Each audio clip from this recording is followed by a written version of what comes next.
अच्छा पिले माने देखि पारथुबो तमर कलापटारे प्रश्न दिया जाइछि बाम पाखरे तमे सब कोन तयारी करिवो रेखाखंड केते गुडी रेखाखंड अंकन करिवो डाहाण पाखरे कोन करिवो केते गुडी कोणर अंकन करिवो। अच्छा पिले माने रेखाखंड अंकन काहा सहाय्य करिवो वेरी गुड काहा सहाय्य करिवो। अच्छा कोण काहा सहाय्य अंकन करिवो प्रोट्रैक्टर सेठी भी स्केल रो व्यवहार होबो। तेबे मु तुमको डेमो देखै देबी हला प्रथमे देखि 4 सेमी 4 सेंटीमीटर विशिष्ट गोटे हम रेखाखंड अंकन करिला। ओके एबे देख मु स्केल रखिली एठी गोटे आद्य बिंदु नेली 0 सेमी पाखरे बुझिला मते केते जाय नंबर अछि 4 सेमी पर्यंत मु कोन कली बिंदु देली। एबे दुई बिंदु देख 0 सेमी पाखरे गोटे बिंदु अछि आउ 4 सेमी पाखरे भी गोटे बिंदु अछि। एबे दुई बिंदु को कोन करली जोड़ी देली तापर रेखाखंड बना देली ए आउ बी बुझी पारिला को माने बुझी पारलो वेरी गुड।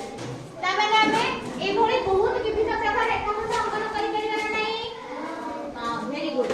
एबे आसीना को कोण अंकन करिबो एठी देछि 80 डिग्री नै कि प्रथमे काम कोन करिबी गोटे रेखा अंकन कर देबी कोन करिबी गोटे रेखाटे अंकन कर देबी तार गोटे मझिले बिंदु देबी ता साइड रे भी बिंदु देले चलिबो बिंदु देली प्रोट्रैक्टर ठीक मझी बिंदु को से बिंदु पर रखबी आ ए जो गार सहित जो रेखा सहित समान करिके 0 डिग्री को रखिबी बुझि पारुछ।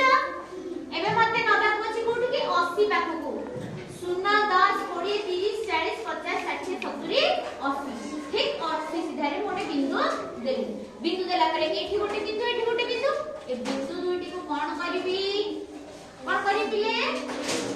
जोड़ी देबी कोन करिबी जोड़ी देला परे ये केते डिग्री होला 80 डिग्री बा 80 डिग्री विशिष्ट कोण से कोणर भी ना देबी ए बी आ सी ये बुझी पारला हाथ देखो बुझी पारला।